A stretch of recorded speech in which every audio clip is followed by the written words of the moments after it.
So here we are. This is Greg T with Lloyd Hamshaw for BNI Alberta South. You know what? We are going through and having quite the time here. We've been going through this whole isolation thing for a while, Lloyd? It's been a while, yeah. It's dragged on for, I'm guesstimating now, a better part of 10 weeks. Yeah, no kidding, right?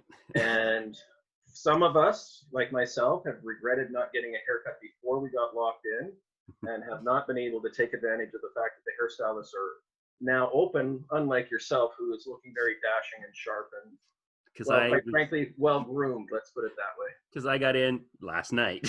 Yeah, there you go. And I'm proud of it. It's really good. It was well needed, though.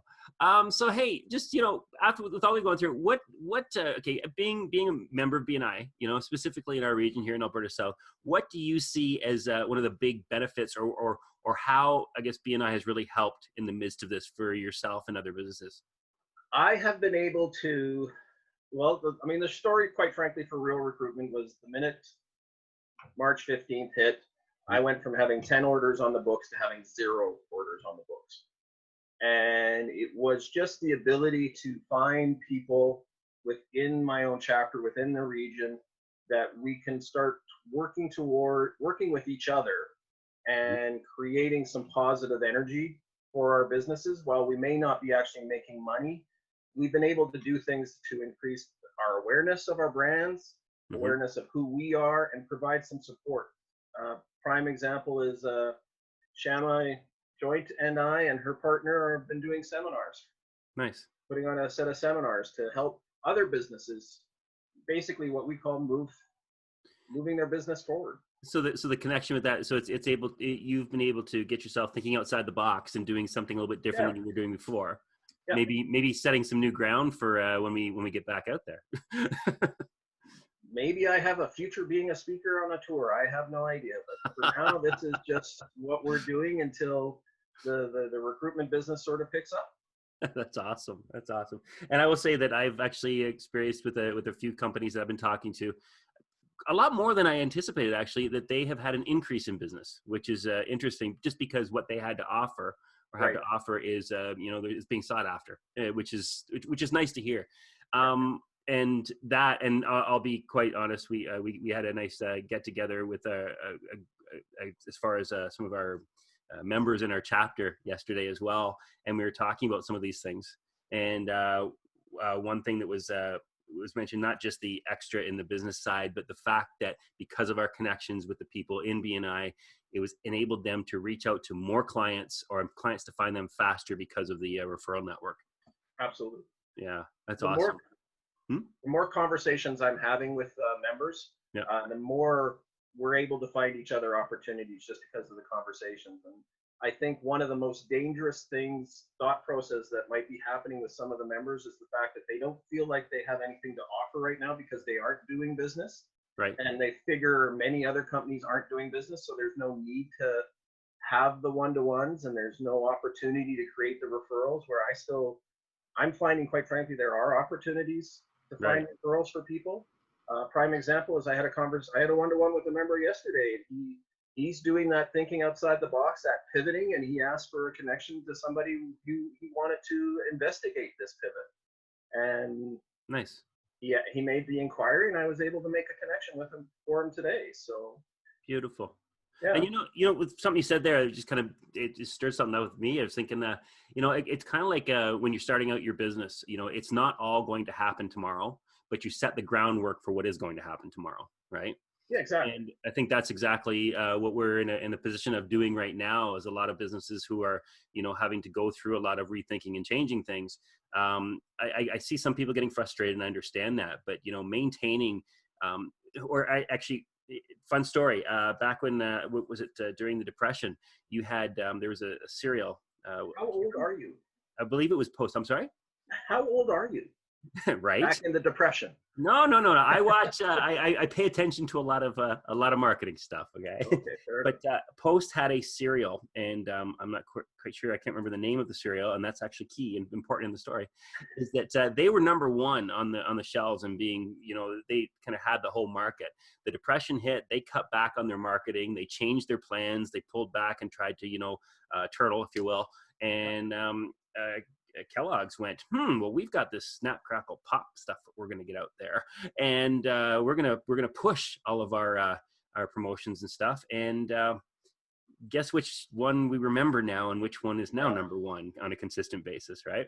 So when we're going through tough times, turtling up and trying to be careful is one thing. Making sure that we're getting ready and having things pushed forward is really important. And it's really sometimes the simplest and smallest of changes. Yeah. There was a company in early 1920s or something that sold a product, this compound that you would take and you would roll on your wallpaper to clean it because of the soot that was being created by the coal furnace at the time. Right. And as the furnaces evolved and changed and we moved away from this soot that was no longer being manufactured into people's homes, there was no need for this compound to clean the wallpaper. And the company was going out of business. And the manufacturer was talking with his sister-in-law, and she basically said that, oh, my kids love to play with that compound. Why don't you put a little coloring dye in it and change the colors, and now you can market it to kids as a modeling. And that's how Play-Doh came into effect. Awesome. That small little change, it turned out to be a huge left turn, but it was just a subtle change in how they approached the compound that they were using that made all the difference in the world. So there's many of us that are just that small, slight adaptation, I think, will put us in that best position. So when we do come out of whatever this is, this new normal, which I'm tired of using, we'll be in a very good place to move forward. That's awesome. I like that story. So on that, just to wrap things up there, one thing that is a reality right now we're dealing with is this thing that everyone's referring to as Zoom fatigue. Yes. We're having Zoom meeting after Zoom meeting. We're recording this via a Zoom meeting. Yes.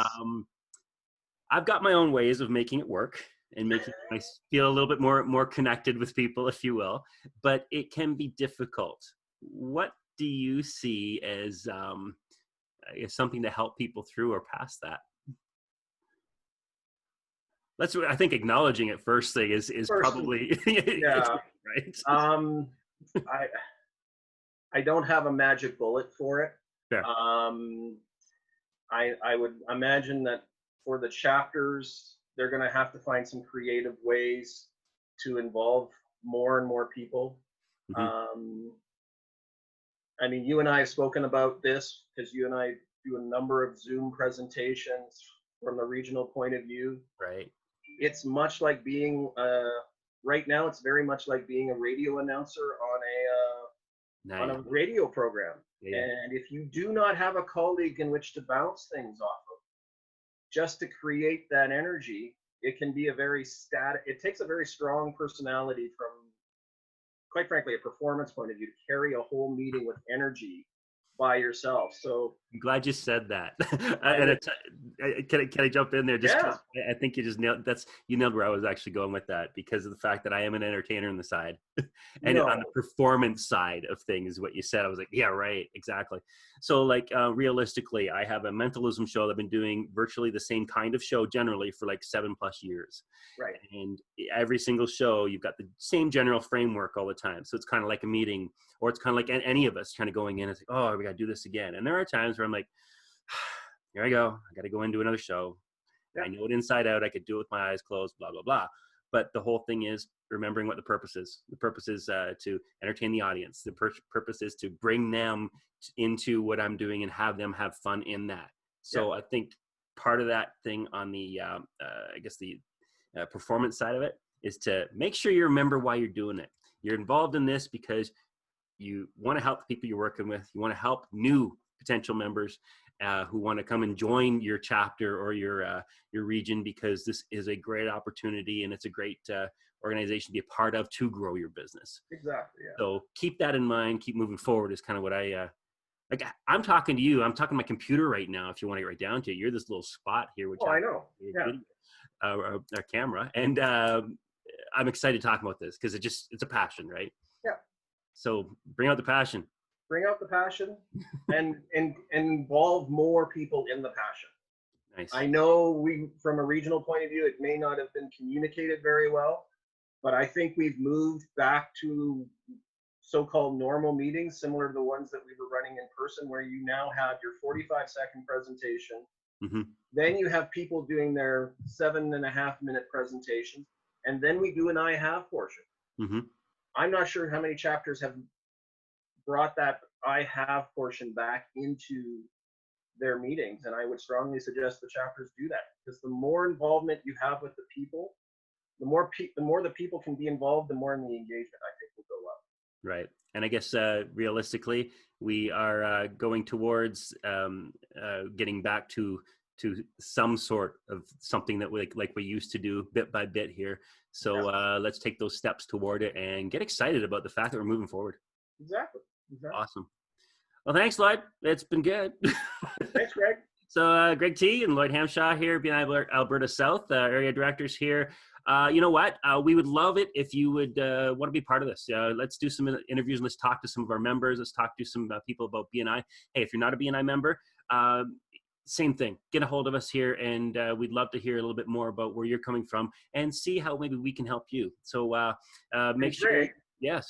What about subscribing? I was just going to say, make sure you do the whole subscribe thing here on the YouTube channel. If you're watching this elsewhere, go to the YouTube channel and subscribe and tell us some of the things you'd like to see, because as an organization, we do believe in education and working together to help each other. So that's it. Have a good one. Thank you so much, Lloyd. Thanks, Greg.